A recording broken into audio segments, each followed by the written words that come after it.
Good evening and welcome to News Hour. I am Kojo Kwafu. Coming up in tonight's edition of News Hour, the Foreign Affairs and International Cooperation Minister Dr. Ali Kabah engages diplomats in the country on the commissions of inquiry. Court number 1 to invoke all sexual offences cases in Freetown.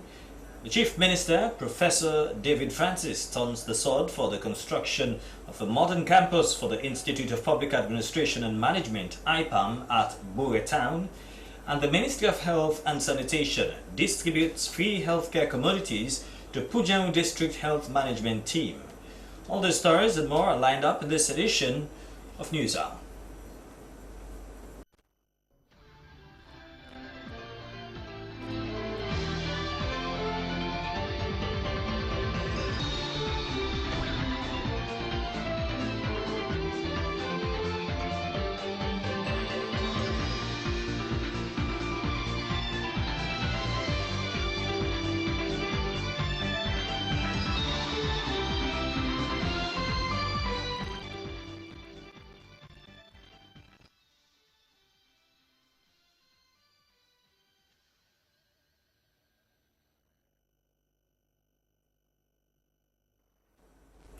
Well, we start the program with a breaking news that just came in from Guma Valley Water Company, and it's telling the public that its 16 inches trunk pipe at mile 13 has got damaged and water supply to the city has been shut down. According to Guma, repair work is expected to last for 6 hours before restoration of water supply, as engineers are currently working to fix the problem. Well, we now bring you a video of that damaged trunk at mile 13.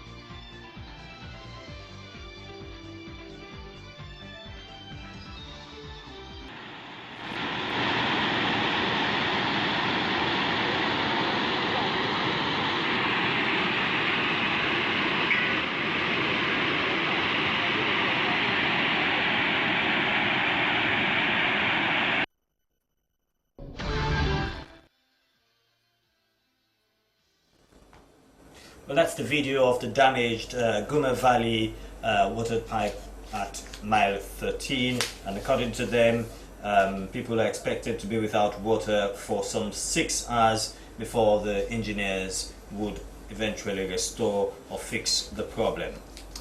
Now for some other stories. The Foreign Affairs and International Cooperation Minister Dr. Ali Kabah has briefed the diplomatic community in the country on the commissions of inquiry. The engagement was held at the Ministry's Conference Hall in Tar Hill, Freetown. Bruce Konima Stevens reports.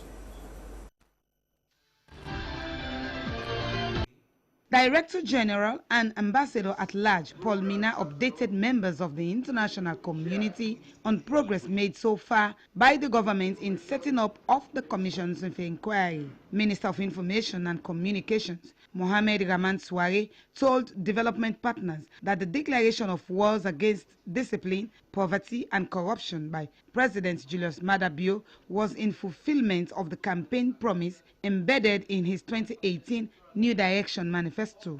He added that corruption is visible in Sierra Leone and the fight against corruption must be taken seriously. The minister cited a perception survey conducted by the Institute for Governance Reform on the views of Sierra Leoneans on the commissions of inquiry, which indicated that over 81% of the respondents are in support of the commissions of inquiry. About 81% of citizens resoundingly and overwhelmingly support the commissions of inquiry. About 68.3% do so when disaggregated. 68.3% of Sierra Leoneans also support the commissions of inquiry, even in the heartland of the opposition stronghold of Akini or Mali district. So this is to tell you, this is indeed the People's Commission that is here to address a historic wrong which has continued to permeate our society and which the whole country believes, should now be fought root and shoot. Dr. Ali Kaba underscored the relevance of the commissions of inquiry, stating that corruption has been the reason for the underdevelopment of the country. The Minister of Foreign Affairs and International Cooperation pointed out that the commissions of inquiry are not targeting political parties, ethnic groups or regions, but a nationalistic move to holistically address a common enemy, which is corruption. I must say, ladies and gentlemen, that the time for accountability is here.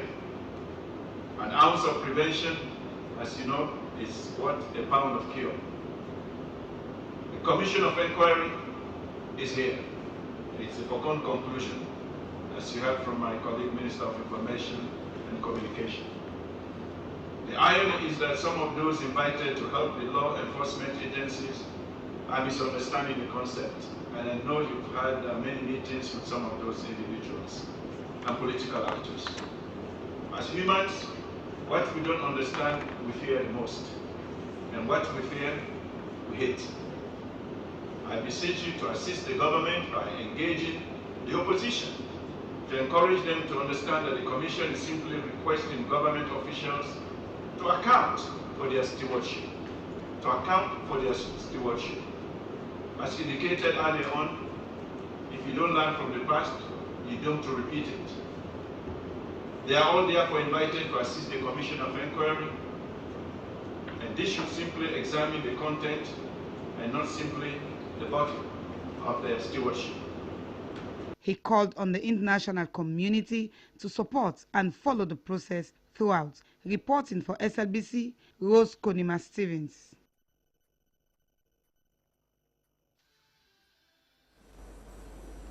The First Lady, Fatima Bio, has formally launched a new broadband service provider, K3. The new broadband service provider would provide multiple channels on its own broadband telecommunications network, and the new broadband service is a revolutionary technology with quality internet service. Princess Gibson reports.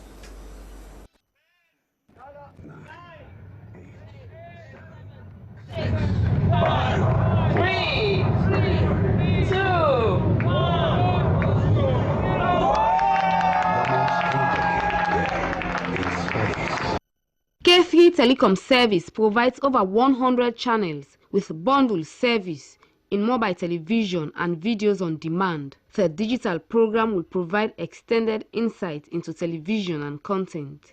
The telecommunications market will experience a full-stack triple service for the first time. K3, we aim to get something new, to make a new world available for everyone across of not only Sierra Leone, but Africa. Director General Sierra Leone Cable Limited, SALCAP, Ishmael Kebe, said his administration has positioned a strong growth orientation to support sustainable growth in the sector. We have reduced wholesale bandwidth price by 48%, rolled out a data transportation network through the development of a physical fiber cable from Freetown to major provincial headquarters and townships, up to our international borders such as Guinea and Liberia. First Lady Fatima Bio noted that Sierra Leone will experience the beauty of a new product with the fastest internet connectivity. This is important because K3 are not only going to provide us with a telephone line, but they are going to provide us with a television, a telephone, and an internet in one package for a very reasonable price, so that everybody in this country can afford to have a package. There's nothing beautiful than having your TV, your telephone, and the internet working in one place, and you just have to pay one price. K3 Telecoms will operate customer service centers by a team of Sierra Leonean consultants. Princess Gibson, SLBC News. The Ministry of Information and Communications has concluded the sensitization for stakeholders on the commissions of inquiry in the north, south, east and northwestern regions of the country. The sensitization tour, which attracted hundreds of stakeholders from all regions, gave the opportunity for critical issues surrounding the commissions of inquiry to be clarified. The process was held in various district council halls in the regions. Joseph Turi went along and filed in this report. Recently, concerns were raised by many on issues surrounding the Commission of Inquiry, but not limited to the 3 legal instruments and the rules of evidence. Though commissions of inquiries had been held in the past, many seem to have limited knowledge about it. According to the Deputy Minister of Information and Communications, Solomon Jamiru, in his address to stakeholders in Kenema, where the sensitization process began, the commissions of inquiry are aimed at enhancing democratic accountability and not to witch hunt anyone. Similar session was held in Bo, where stakeholders made positive contributions and promised to disseminate the message to their subject. In Makeni, stakeholders from the northern region were eager to hear from the Deputy Minister of Information and Communications. The Deputy Minister said the government inherited $1.5 billion external debt and $500 million internal debt. He told them that the commissions of inquiry is legal because the 3 instruments used to establish it were passed into law by Parliament, with all the legal procedures followed. He noted that commissions of inquiry is not a court that will try and jail those who will face it, but to investigate persons of interest and submit a report to the executive. Indeed, it is clear in the 1991 Constitution that the Rules of Committee shall make rules for all commissions of inquiry. But since we had the 1991 Constitution in 1991, Rules of Court Committee had never made rules, but we've been having, that had not been precluded the setting up of commissions of inquiry. We even had commission of inquiry in the past regime. Rules of Court Committee never created rules for that commission, but the absence of those rules never stopped the commission from functioning. But what is important to emphasize is, in the constitutional instruments that were laid before Parliament, instruments 64, 65 and 66, 64, 65 and 67, it is clear in the constitutional instruments that the rules of practice and procedure governing the High Court shall also apply to the Commission of Inquiry. Stakeholders from the northern region called on the government to ensure fairness and transparency throughout the process. In Kono, stakeholders promised to take the message to the nook and cranny of the district. The sensitization tour on the commissions of inquiry was concluded in Putloko town, where stakeholders from Karine, Kambia and Putloko districts converged to get adequate information about the process. The Deputy Minister of Information and Communication, Solomon Jamiru, disclosed that the 3 judges will begin sitting for public hearing on the 29th of January 2019. He said, over the years, bad governance has hindered the country's development, noting that every public servant is there to deliver for the good of the country, as well as to be held accountable according to the law. The Deputy Minister assured them that the whole process will be free, fair, transparent and independent. SLBC News, Joseph Turi, Freetown. The Chief Minister, Professor David Francis, has turned the sword for the construction of a modern campus for the Institute of Public Administration and Management, IPAM, at Buretown along the Western Area Peninsula. The campus will accommodate over 3,000 students with facilities that benefit 21st century university environment. Rose Kodima Stevens reports.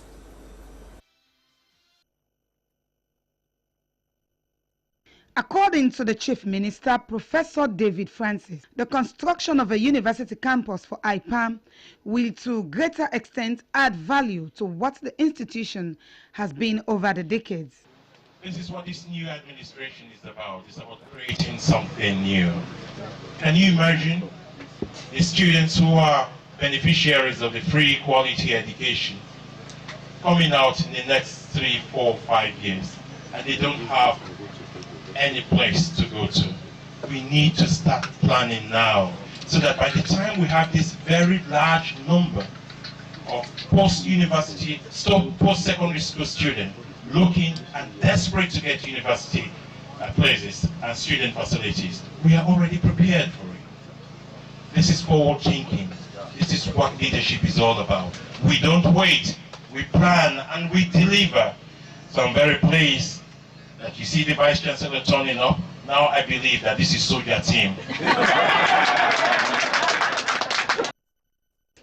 He said that over the years, IPAM has produced people who are contributing significantly to the development of the country, adding that with the new campus, more students will be enrolled and campus life enjoyed. Academics at the turning of the sword ceremony expressed appreciation to the government of Sierra Leone for prioritizing quality education. They promised that the institute will continue to upkeep its excellence in academia. The Institute of Public Administration and Management awards certificates, diplomas, and confers degrees. The Institute also designs and organizes management training short courses and programs for personnel in the public and private sectors. For SLBC News, Rose Konima Stevens reporting. Court number 1 will on Monday the 28th of January 2019 invoke all sexual offences cases in Freetown. This was disclosed by the spokesperson for the judiciary, Moses Lamin Camara, at a press conference held at the Child Welfare Society Sierra Leone. The move was to declare rape as a national emergency in the country. The event took place at the Child Welfare's head office on 4th Street in Freetown. Let's join Mohamed Lamin Toure as he now reports. The Hands of Our Girls campaign last year by the First Lady Fatima Bio, together with other First Ladies from across Africa, rape figures keep increasing instead of the reverse. Recent statistics from the Family Support Unit of the Sierra Leone Police indicates that 8,505 rape cases were reported nationwide last year, out of a population of over 7 million people.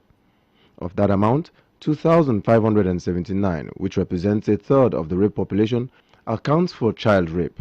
According to the Executive Director of Child Welfare Society, Moses Mambu, the organization is an advocacy non-governmental and non-profit making charitable organization that promotes development and welfare of street children, orphans, and neglected children. Mambu said they are concerned about the high increase of rape and therefore suggested that government declares the issue of rape and sexual penetration as an emergency, just like the Ebola virus disease outbreak. Aminata Kamara, an officer attached to the Family Support Unit headquarters, said sexual penetration is in two forms. While sexual penetration deals with 14 years below, rape deals with 18 years and below.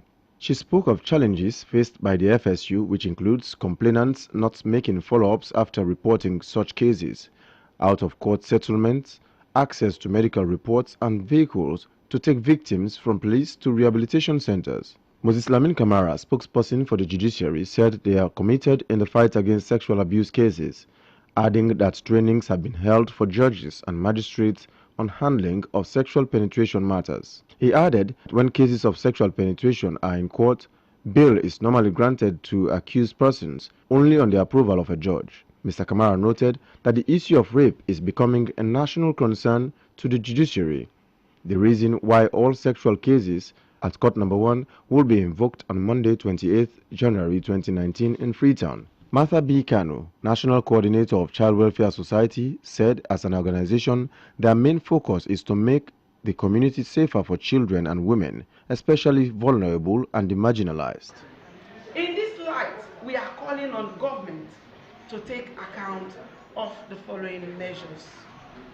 Number 1, government to enforce all laws regarding children and their safety with immediate effect and declare the issue of child rape a national emergency.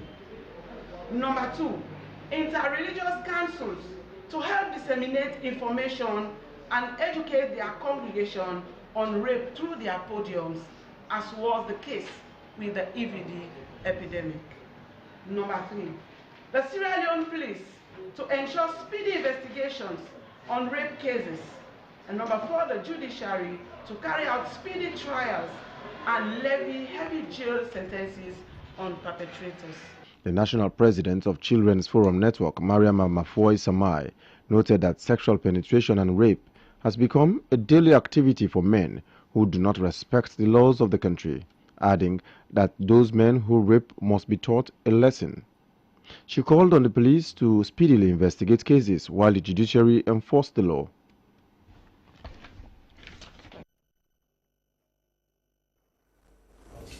The Director of Primary Healthcare, Dr. Ali Wuri, has handed over free healthcare commodities to the Pujehun District Health Management Team through the District Council. The handover ceremony took place at the Pujehun District Council Hall. Joseph Stanley reports. According to Dr. Wuri, this is the second supply in 4 months as the process started in October last year. He added that this is an indication that the ministry is determined to ensure regular supply of the free healthcare commodities to enhance quality service delivery. We are here to distribute the drugs and medical supply to Pujehun District for the second time in 4 months. The first supply was done in October 2018. We are now here for the second supply, or like I said, the first supply in 2019. And we are here with 4 trucks. The two trucks are for the hospital, and the 2 other trucks are for the peripheral health units.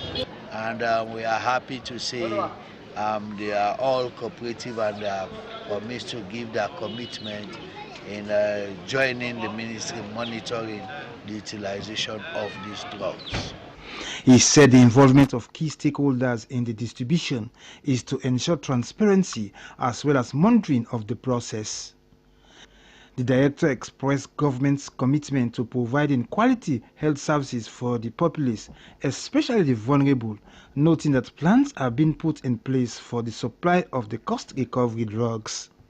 He lauded the efforts of the district health management team and stakeholders for their prompt response to reduce the burden posed by the measles outbreak in the Pujehun district. The chairman Parliamentary Committee on Health, Honorable Moses Bimba Jockey, commended government for expanding the free health care to now include persons with disabilities and Ebola survivors. He encouraged stakeholders to be watchdog in monitoring the distribution.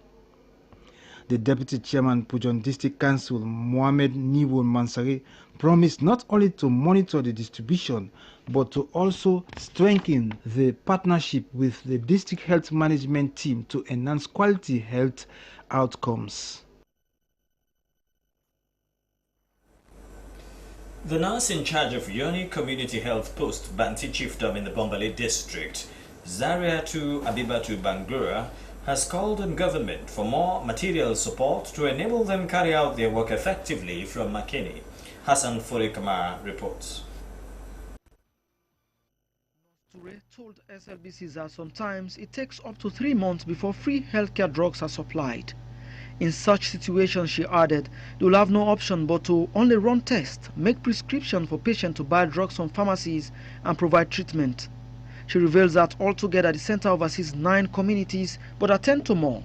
Nurse in charge highlighted diarrhea, fever and malaria as the most common cases frequently reported to the health center. She said with support from World Hope and the Ministry of Health and Sanitation, they now have effective water supply and a solar facility for the store where vaccines are kept. But for the running of the center, she said this. So we don't get light, number 1. There is no light. We use phone light to do delivery at night. We don't have delivery beds. Sometimes we are forced to do delivery on the floor, which is not hygienic. Hygienic for the woman condition. The nurse in charge Yoni Community Health Post said she has served for almost 3 years now without salary, a situation she emphasized is posing a serious challenge to their work. In response, the Senior Health Education Officer District Health Management Team DHMT Bombali, Mohamed Conte, said the ministry in collaboration with partners is working assiduously to deliver effective health services to communities, but are also faced with a lot of challenges. Mr. Conte said recently, drugs have been distributed to health centers and the process is still in progress. On salary, he said this. Well, I believe everything is on course. Everything is on course as far as recruitment is concerned. Government is working on it. We are just encouraging them to continue the work. One day soon, they will also start receiving salaries. Yoni Community Health Post is not the only health facility with the challenges. Many others, especially in remote communities, similarly face the same. Internet Society is a global organization which has been in existence worldwide since 1992 and was established in Sierra Leone in 2007 to advocate for the internet to be accessible to the people and the cost reduced drastically. It is in this light that Internet Society, or ISOC, Sierra Leone chapter, engaged the media and entrepreneurs on its activities at the 232 complex, Lumley Beach in Freetown. Aminash Nyande Brahma reports.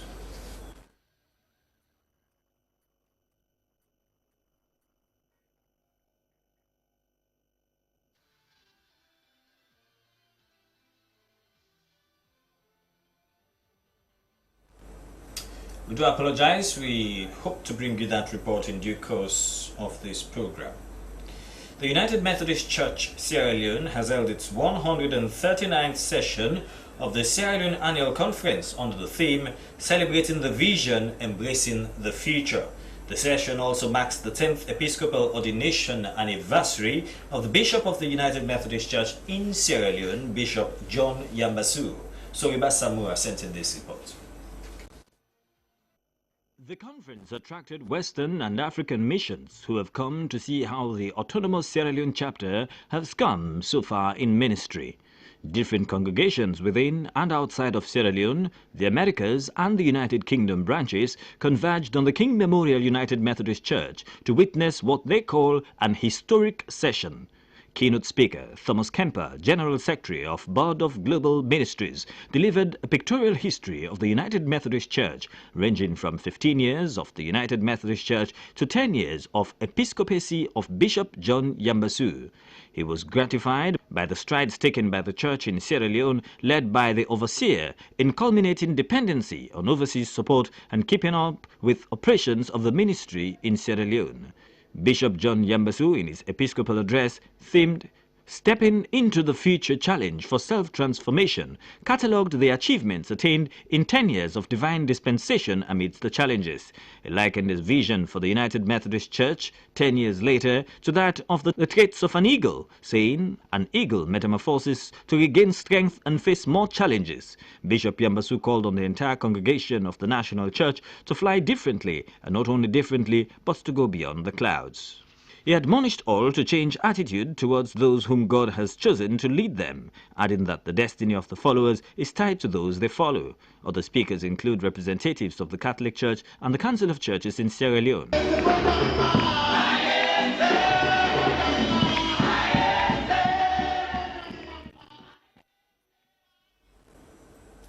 The program manager, Caritas Freetown, Idris Gibson Mansari, has spoken of plans to scale up their disaster management support within the Culvert community in Freetown. He revealed their plans at a one-day consultative meeting held to update members of the Culvert Community-led Disaster Management Committee. Here is the report. Culvert is one of the communities that is faced with the risk of disaster, lack of sanitation and hygiene facilities. The community lacks footbridges and proper toilet facilities. It could be recalled that the people within this Culvert community were amongst victims of the recent flooding disasters. It is against this backdrop that Caritas Freetown supported the community with training on fire prevention, provision of food and medicines, and the commencement of cleaning and fumigation exercise to protect the community from disease-transferring insects. The program manager, Caritas Freetown, Idris Gibson Mansari, said that the intervention in Culvert community was motivated by the disaster risks faced recently by the people in this community, adding that training them on how to research and rescue people during flooding is one of the next interventions of Caritas Freetown to the Culvert community. He went on that within the next 6 months, they will transform the toilet facilities, fumigate the community, conduct cleaning, and support schools with sanitation facilities. He assured them of their continued support to give a facelift to the community. Chairman, Community-led Disaster Management Committee Jibril Bangura commended Caritas Freetown for the humanitarian support to their community, adding that they will make good use of the opportunity Caritas has made available to them. Feed the Children Plus has ended a 2-day training with 260 people on strengthening community capacity to mitigate and respond to natural disasters in 12 communities in the western rural area.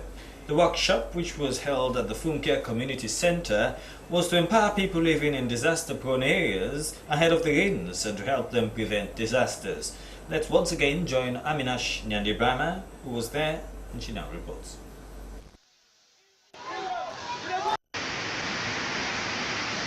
On September 15, 2015, Sierra Leone experienced flooding that destroyed houses, property and left hundreds homeless. No, nothing, no get. All don't go. And on 14th August 2016, Sierra Leone also experienced the worst disaster mudslide at Motome, Kanigo and Kamayama, leaving hundreds dead and many homeless. All dead in spot. There were 8 in the number living the same roof.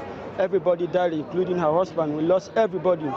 It was in this light Feed the Children Plus embarked on disaster risk reduction and mitigation training. The National Protected Area Authority Manager in charge of planning, research and monitoring, Brahma Bangura, said MPPA is established to exercise oversight authority over national parks and protected areas designated for conservation purpose, to protect plants and animals in their natural habitats, promote sustainable land use practice and environment. Brahma Bangura, during his presentation, said disaster has become very phenomenal in the country, affirming that people should put an end to sand mining and deforestation in areas that are prohibited. The aspect of felling down trees for charcoal burning, for housing, the encroachment on land within protected areas, they are of very great concern because those areas serve as catchment areas in terms of providing water facilities for Freetown. So the more people encroach into those protected areas in terms of building houses,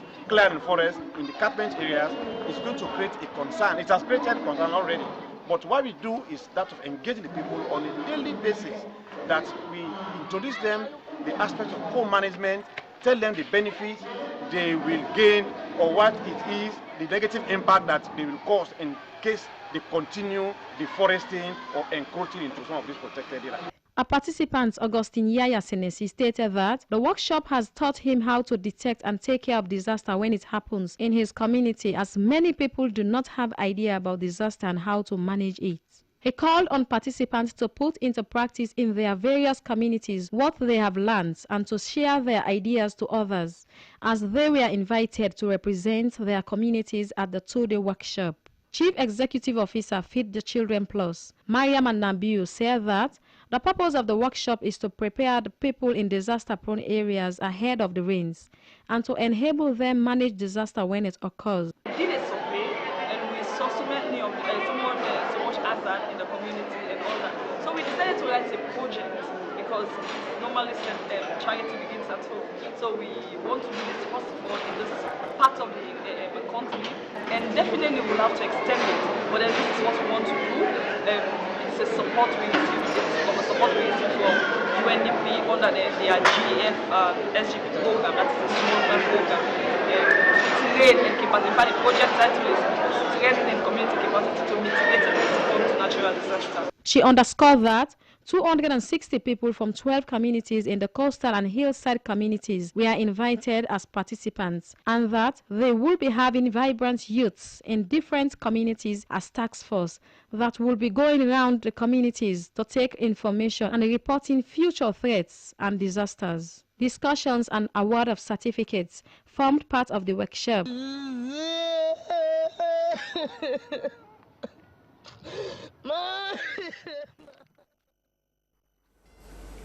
President Julius Maada Bio has said that effective local governance is not about wearing party colors, ethnic baiting, or prejudicing the minds of citizens with untruth, as cynical manipulation of the electorates is not democratic governance. President Bio made the statement during the launching of the Transform Freetown project at the Miata Conference Hall, Brookfields in Freetown.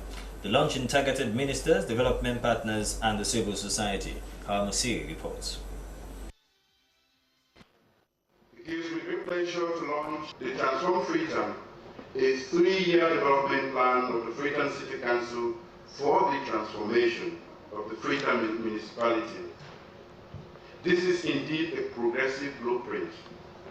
we must implement it for the good of my Freetown, your Freetown, and our Freetown.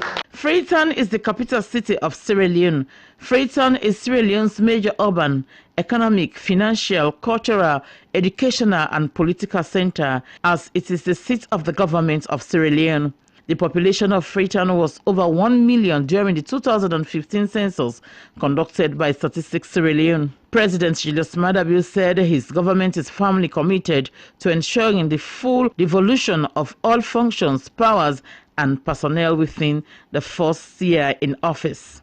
Working with staff of the Decentralization Secretariat, they are mapping out how to fast-track devolution of the remaining functions. For 8 of the functions, his administration may need to take a second look at the statutory instruments and table the necessary amendments to Parliament. I've said it before, but let me say it again today, that effective local governance is not about wearing party colors.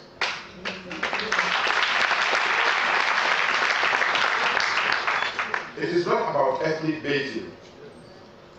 It is not about prejudicing the minds of citizens of this our great city with untruths.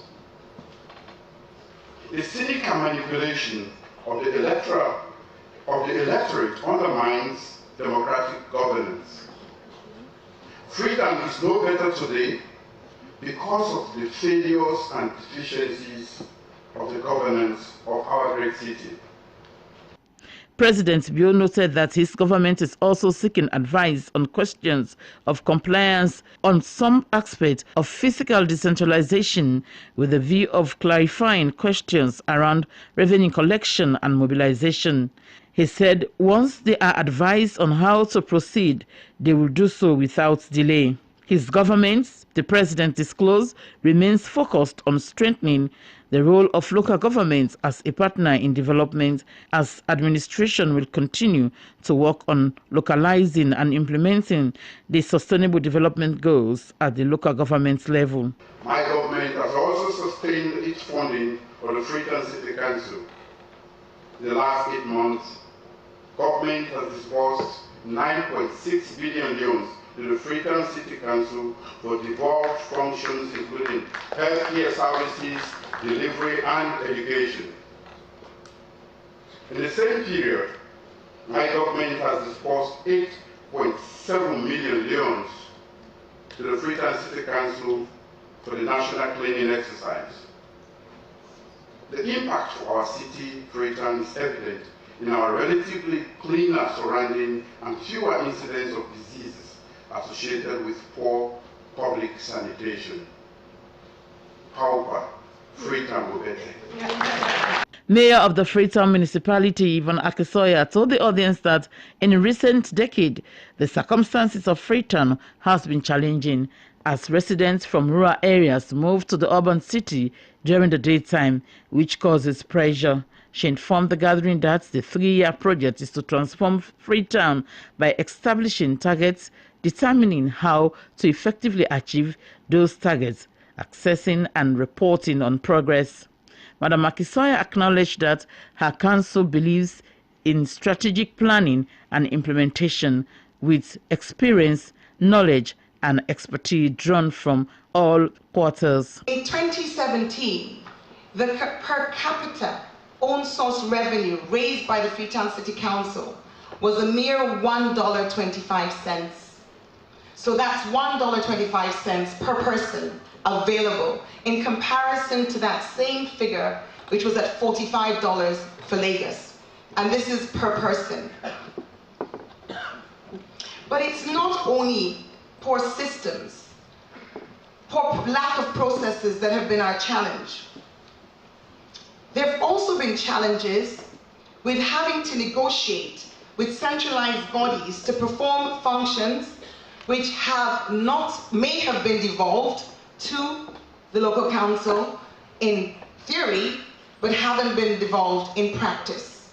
Deputy Minister of Local Government and Rural Development, Honorable Tetema Tondone, thanked the mayor for such a brave step in transforming Freetown, as such development works in the interest of the New Direction agenda.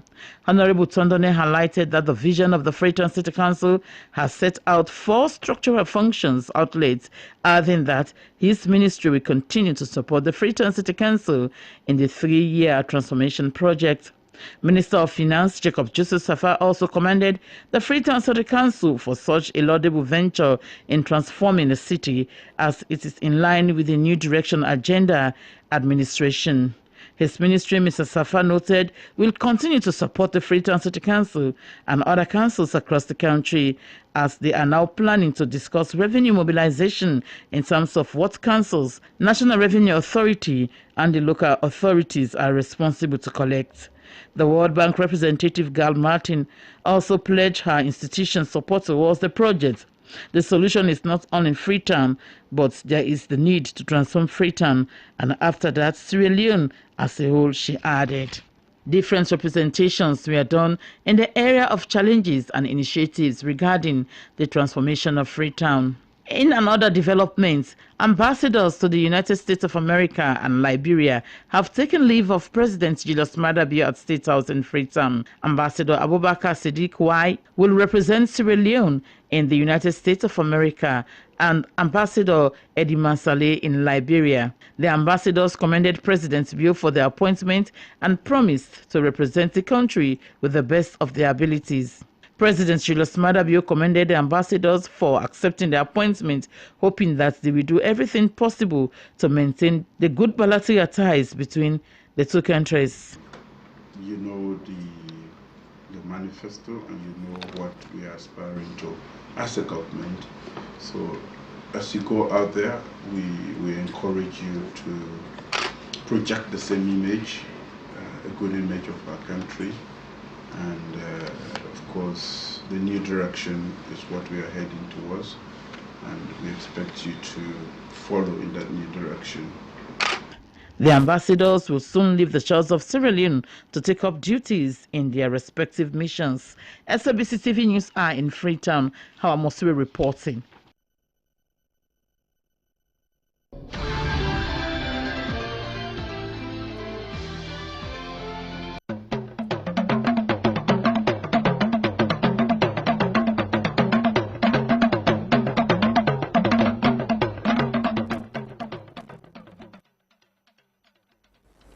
And now for news from around the continent.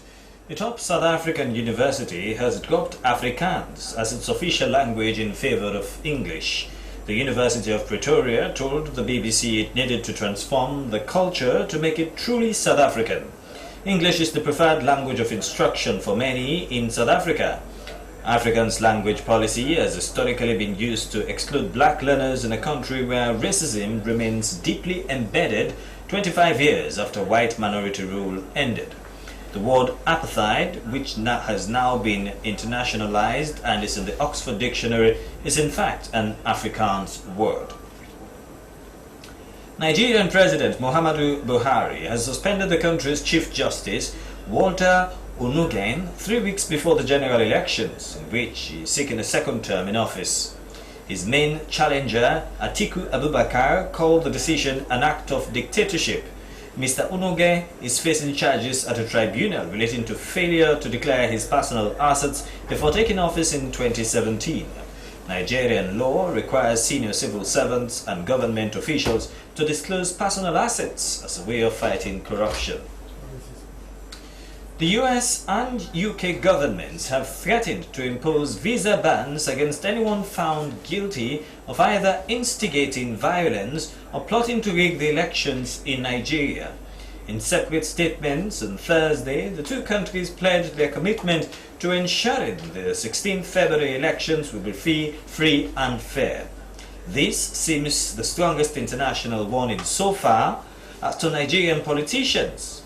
Polls in Africa's most populous nation have often been fraught with controversies, including allegations of manipulation of results, vote buying and violence. And now for the entertainment news.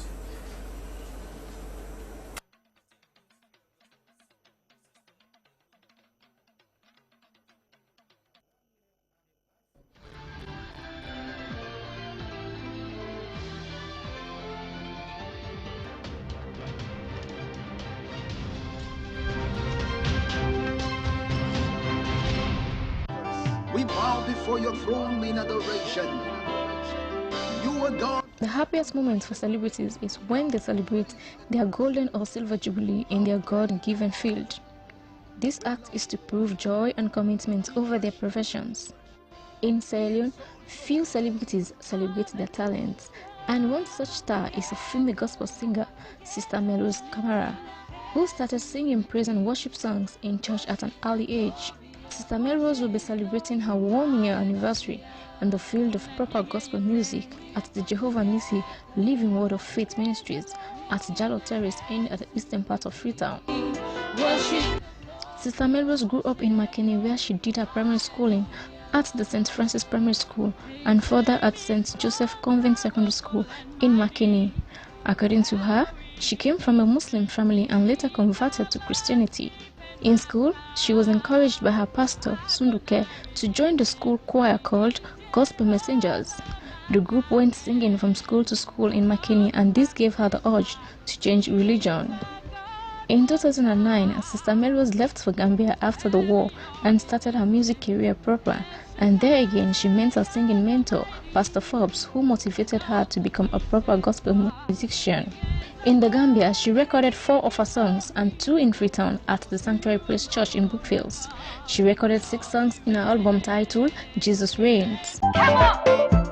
Everybody lift your hands and say that Jesus reigns and he reigns forevermore. This album was launched last year, and now she is about to celebrate 1 year of its release at the Jehovah Nissi Living Word Ministries on Sunday the 27th of January, and it will be a live performance.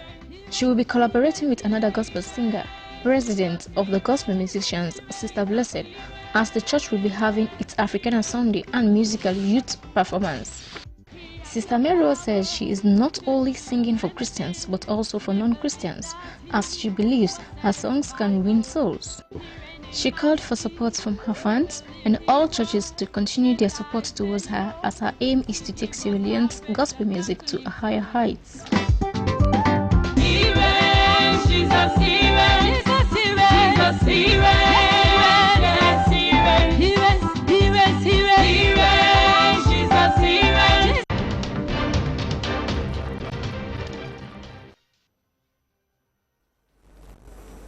And now to sports. Senior stakeholders of the Old Edwardians Association have unveiled their jerseys and newly signed players.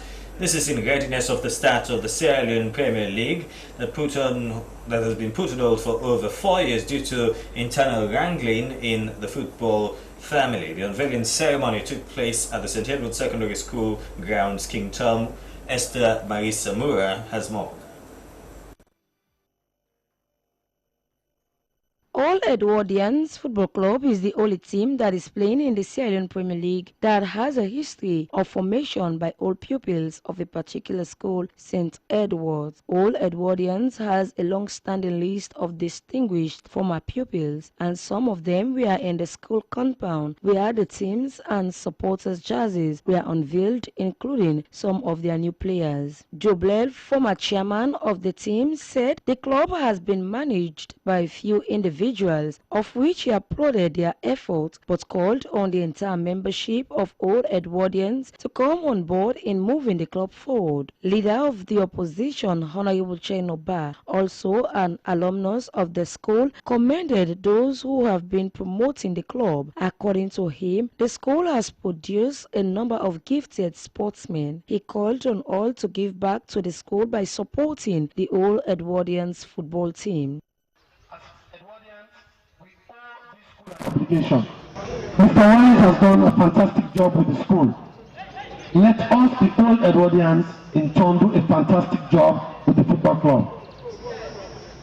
We have to compliment his effort.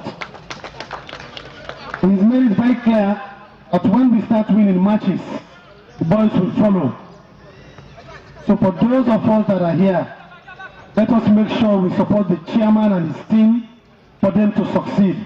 Because the moment we start winning matches, those Edwardians who are hiding in other places will start coming out. The team's logo and jerseys were unveiled by some senior Old Edwardians, followed by the unveiling of some of the new players of the club. All the members of the association pledged their support in moving the club to a higher level. Esther Mai Samora, SLBC TV.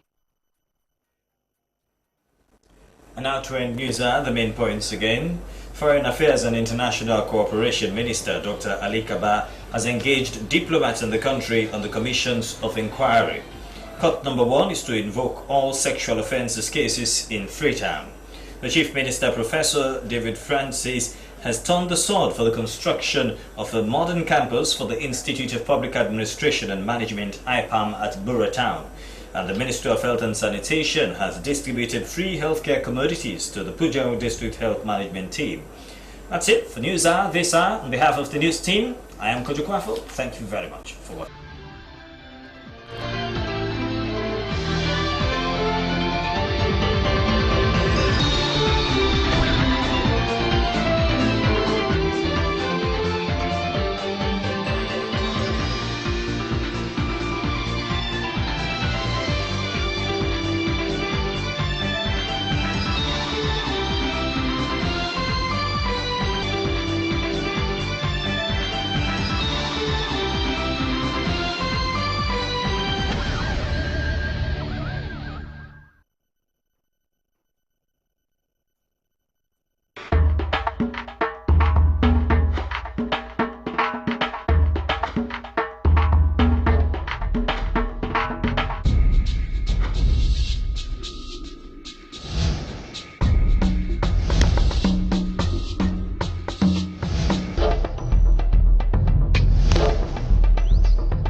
Wetin dey happen so na we country? Like a wetin? Like the violence, the chuk-chuk, the kind rude way youth dem dey behave. Na because dem dey take some kind drug wey dem no suppose for take, like a brown, daisi, damba, tramadol, and other bad rum dem wey no fit for the system. This ibado e no good for we country. We for talk to we pikin dem, we brother dem, we uncle, we papa, we sister dem. Let dem left for take dem drug here. E no good. E dey kill dem. E dey make dem do thing wey no good. When you talk to the man wey dey take oswara, no forget for talk to the man wey dey bring account, wey dey cancel and give them. If dem not here, dem no go buy or take am. Na true. Wetin dey confuse me? Na how dem dey get am? Na by Chumagu, like for Dambayu, dem dey Chumagu song. So dem dey plant am na ya. But this na wickedness. They say plant food for food security, like a rice, cassava, petete, yam, cocoa, plantain. Na jamba una dey go plant?